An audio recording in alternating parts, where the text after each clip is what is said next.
کسی حق نداره کسی رو تحقیر بکنه. شاید اون نزد خدا از تو بالاتر باشه. این فلسفه روزه است، این فلسفه نمازه. تو نماز چرا امام میگه که استووا سووا صفوفکم، پاهاتون به هم بچسبونید، فاصله بین پاها نباشه که فاصله بین دلها میفته، دلهاتون رو پاک بکنید.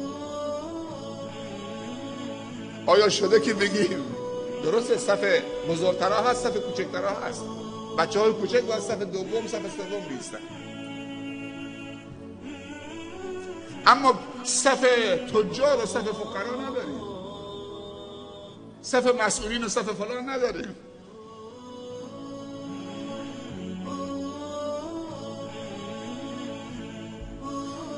تو صف نماز وقتی میسی میگه الله اکبر،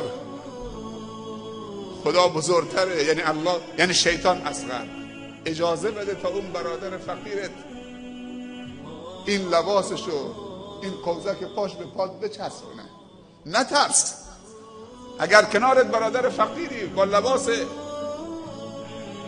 و چهره ژولیده‌ای، یک برادر مهاجر کارگری زحمتکشی که آواره کشور هست، خیانت هایی که اونجا شده،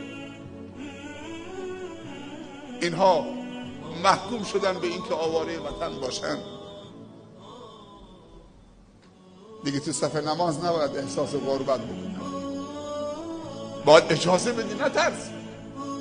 اگر لباسشو به لباس تو چسبون تو صف نماز، فقرش از اون منتقل نمیشه به تو فقیر نمیشه.